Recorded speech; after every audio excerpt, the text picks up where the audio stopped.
Terus terang saya lebih suka kalau Spanyol yang menjadi juara. Spanyol ini ada keberanian terutama dalam hal dribbling. Lalu bagaimana dong prediksinya? Apakah Inggris yang juara?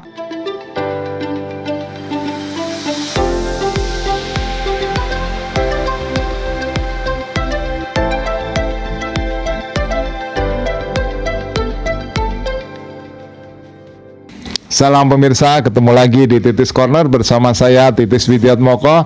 Kali ini agak beda sedikit, kita nggak membahas tentang Copa America, tapi khusus Euro 2024 ini terutama tentang partai final yang akan mempertemukan antara Inggris melawan Spanyol. Nah, bagaimana ulasannya? Terus terang saya lebih suka kalau Spanyol yang menjadi juara. Alasannya apa ya? Karena alasannya adalah sepak bola atraktif, sepak bola indah yang diperagakan oleh Spanyol sejauh ini cukup menghibur. Tetapi lagi-lagi dalam turnamen besar, major turnamen, biasanya tim yang tidak menghibur itu justru yang menjadi juara. Jadi saya lebih suka Spanyol menjadi juara, tapi pada kenyataannya bisa berbeda sekali. Spanyol itu kalau kita melihat ya, sepanjang gelaran turnamen ini sudah mencetak sekitar 13 gol dan hanya kebobolan 3 gol, dan hasilnya selalu meyakinkan, 6 kali menang.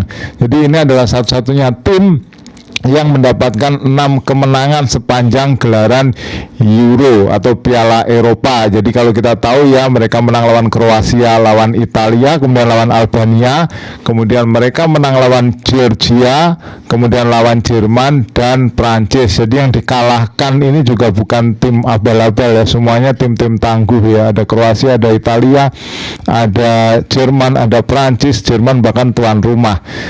Nah, mereka juga memiliki 9 pencetak gol yang berbeda. Ini menunjukkan bahwa Spanyol ini ancaman lini serang mereka sangat beragam, menunjukkan bahwa mereka adalah tim yang dipersiapkan begitu matang dengan kekuatan yang berimbang dari segala lininya. Nah, kalau kita bicara Spanyol, 46% serangan mereka atau keberanian mereka melakukan dribbling itu datang dari sayap kiri, kanan atau kiri ya, itu ada Lamine Yamal dan Nico Williams. Jadi kenapa Spanyol itu banyak disukai? Salah satunya karena itu keberanian untuk take on one on one dalam situasi atau membawa bola, keberanian membawa bola atau dribbling itu tadi, melewati lawan. Nah, itu yang semakin berkurang saat ini di sepak bola dunia ya. Kita tahu lebih banyak possession, itu umpan ke sana kemari, tapi Spanyol ini ada keberanian terutama dalam hal dribbling. Nah, kekuatan mereka memang di sayap ya, Lamine Yamal dan juga Nico Williams itu. Tetapi jangan lupa juga bahwa lini tengah mereka sangatlah tangguh. Ya, kita tahu mereka ada Dani Olmo, kemudian ada Fabian Ruiz dan Rodrigo. Ini trio yang sulit sekali untuk bisa dihentikan. Nah, Jerman punya strategi memasang Ilkay Gundogan dan juga Emre Can untuk khusus mengawal Fabian Ruiz dan juga Rodrigo man to man, supaya dua pemain ini tidak bisa bergerak kemana-kemana, karena dua pemain ini sangat bisa memberikan support kepada Dani Olmo. Nah, kalau Inggris mau berjaya, tentunya juga harus dipikirkan bagaimana bisa menghentikan 3 pemain di lini tengah Jerman ini, lini tengah Spanyol maksud saya. Nah, kehebatan Spanyol ya tidak hanya di situ ya. Kalau kita tahu open play, chance created mereka atau peluang yang diciptakan dari permainan terbuka ini sangat tinggi ya. Jadi ini tidak hanya sebuah tim yang mengandalkan ledakan individu, tetapi secara kerjasama itu juga sangat brilian.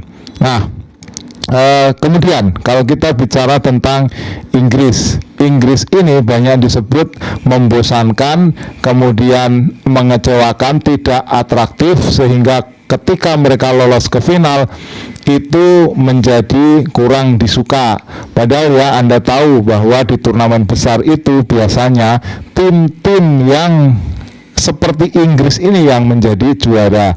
Nah, kita tahu ya, saya ambil contoh misalnya dari sejak 88 juara Piala Eropa itu adalah Belanda, kemudian betul-betul 92 itu adalah Denmark, kemudian 96 itu ada Jerman, kemudian 2000 itu ada Prancis, 2004 itu ada Yunani, 2008 itu Spanyol, 2012 itu Spanyol, 2016 itu Portugal, 2020 atau digelar 2021 adalah Italia.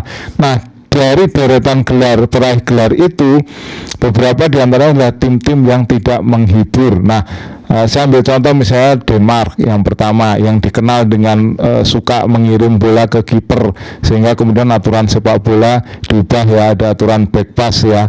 Nah, kemudian juga kita tahu Yunani di bawah Otto Rehhagel. Yunani ini juga dipandang sebagai tim yang tidak disuka, gayanya sangat pragmatis, mengandalkan pertahanan, tetapi bisa juara dengan mengalahkan Portugal di final. Nah, kemudian juga Anda tahu Portugal sendiri tahun 2016 yang dilatih Fernando Santos yang mengalahkan Prancis di final itu juga tanpa menang di putaran grup. Nah, hal yang sama juga tampak pada Inggris ya. Di putaran grup kita tahu mereka bermain imbang lawan Slovenia dalam pertandingan yang membosankan, bermain imbang lawan Denmark 1-1, hanya menang sekali lawan Serbia. Kemudian mereka menang lawan Slovakia lewat gol yang diciptakan oleh Jude Bellingham di menit terakhir yang menyelamatkan situasi mereka sebelum kemudian ditutup oleh Harry Kane dengan kemenangan. Nah, kemudian lawan Swiss juga mereka juga kurang meyakinkan, sehingga kemudian melawan Belanda, mengalahkan Belanda juga dengan penalti kontroversial. Tetapi berkaca pada apa yang terjadi pada Denmark, berkaca pada apa yang terjadi pada Yunani, pada Portugal, pada Italia juga 2021 yang dipandang sebagai tim dengan karakteristik pragmatis, justru biasanya tim seperti Inggris ini yang memiliki kesempatan untuk juara. Nah, tambahan lagi juga Inggris ini kan back to back final ya. Jadi sebelumnya 2021 mereka sudah ke final sebelum kalah dari Italia, dan tahun ini kembali ke final. Nah, ini bandingannya dengan Spanyol adalah mereka sudah cukup lama tidak ke final. Mereka terakhir ke final itu adalah 2012. Jadi itulah yang patut jadi perhatian ya. Banyak orang lebih suka Spanyol juara, tetapi tim-tim seperti Inggris ini adalah tim yang kadang ditakdirkan untuk menjadi juara. Nah, lalu seperti apa dong kira-kira prediksinya?